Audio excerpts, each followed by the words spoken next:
अचानक शाळांना व्हिजिट सुरू केलेलं आहे, काय आढळलं याच्यामध्ये तर सांगू शकतो? नाही, आता शाळांमध्ये व्हिजिट करणं हा आमचा सातत्यपूर्ण सर्वंकष तपासणीचा भाग असतो आणि शिक्षकांना आपण खऱ्या अर्थाने दिनांक 12 डिसेंबर ते 16 डिसेंबर या कालावधीमध्ये अध्ययन प्रक्रियेचं व्यवस्थापन कशा पद्धतीने करणं आवश्यक आहे या संदर्भात प्रशिक्षण पण देणार आहोत। आणि महत्वाचा मुद्दा जो आहे तो आता आपण स्मार्ट स्कूल केलेला आहे आणि आता त्यांचं 100% जवळजवळ काम झालेलं आहे आणि हे जे तंत्रज्ञान आहे या तंत्रज्ञानाचं शिक्षकांना अद्ययावत ज्ञान असणं आवश्यक आहे आणि त्या शिक्षकांसोबतच विद्यार्थ्यांना सुद्धा त्या टेक्नॉलॉजीचा वापर करता यावा या संदर्भात हे प्रशिक्षण आहे।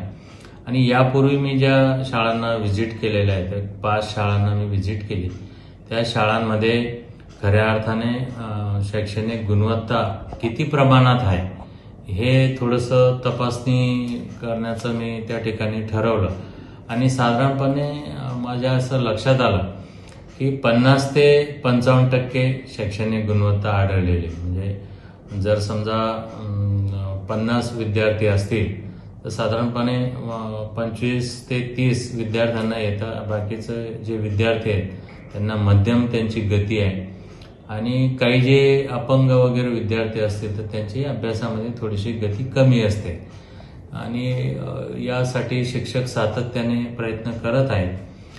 काही शाळांमध्ये थोडंसं मला असं आढळलं की बाबा शिक्षक उशिरानं आले तर त्यांना मी थोडीशी समज पण दिलेली की उशिरा येणं हे काही बरोबर होणार नाही आणि जोपर्यंत आपल्या वर्गातील शैक्षणिक गुणवत्ता ही 80-90% पर्यंत होत नाही तोपर्यंत प्रत्येक शिक्षकाने हे सातत्यपूर्ण अध्यापनाचं काम करत राहायचं आहे आणि त्यांना मार्च 2024 ही आपण डेडलाईन दिलेली आणि मला खात्री आहे की एवढं सगळं आपलं स्मार्ट स्कूलचं काम आणि स्मार्ट शिक्षक झालेलं आहे, त्यामुळे निश्चितपणाने विद्यार्थ्यांमध्ये सुद्धा हा बदल होईल आणि येत्या शैक्षणिक वर्षापासून आपल्या महानगरपालिकेच्या शाळांमध्ये पट पण वाढेल आणि जे खाजगी शाळांमध्ये पालक फी भरू शकत नाही असे पालक आपल्या महानगरपालिकेच्या शाळांमध्ये विद्यार्थ्यांना प्रवेशित करते याची मला 100% खात्री आहे आणि तुमच्यासारखेकडून मला पण शुभेच्छा आहेत, त्यामुळे ते चांगलं बळ मला मिळत आहे। आणि असं सर पोषण आहाराचं बद्दल काय माहिती द्याल तुम्ही? स्वतः तिकडे जाऊन शाळांमध्ये काही त्रुटी आहे पोषण आहारामध्ये अद्याप? पोषण आहाराचं खरं म्हणजे त्या ठिकाणी बचत गट जे आहे ते बचत गटाचं टेंडर निघालंय मी जॉईन होण्यापूर्वी, तर अधूनमधून आपण ते पोषण आहाराचा दर्जा कसा आहे ते आपण तपासत असतो आणि आता तर शासनाने प्रत्येक विद्यार्थ्याला आठवड्यातून एकदा अंडी देण्याचं त्या ठिकाणी निर्णय घेतलेला आहे आणि ते सुद्धा अंडी समजा विद्यार्थ्यांपर्यंत पोहोचतात का हे चाचपणी करण्याचं काम माझं सुरू आहे।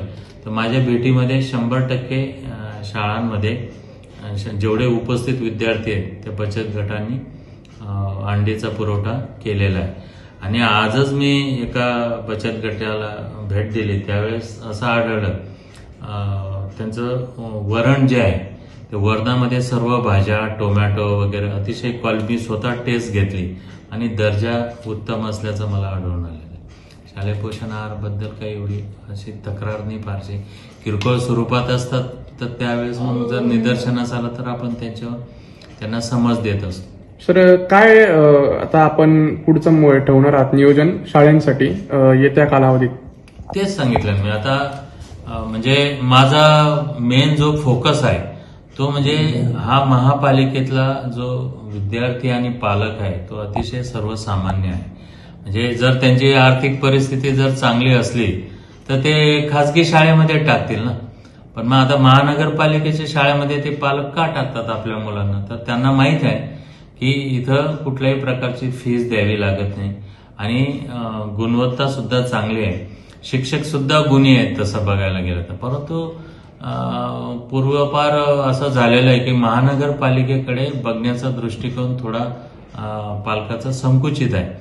पण आता ती परिस्थिती बदललेली, कारण तुम्हाला मी आश्वासित करू इच्छितो की महानगरपालिकेच्या शाळांमध्ये एवढी शैक्षणिक साधन सामुग्री उपलब्ध आहे तेवढी खाजगी शाळांमध्ये सुद्धा नाही. आणि इथले जे शिक्षक आहे हे विशिष्ट त्यांच्याकडे शैक्षणिक पात्रता आहे, विशिष्ट त्यांनी परीक्षा दिलेली आहे आणि विशिष्ट प्रकारचं वर्षभर असं आम्ही त्यांना ट्रेनिंग देत असतो.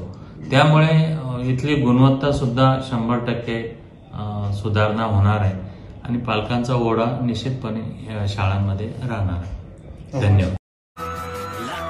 अशाच नवनवीन व्हिडिओ पाहण्यासाठी आजच भेट द्या लक्ष न्यूज या सोशल मीडिया प्लॅटफॉर्मला.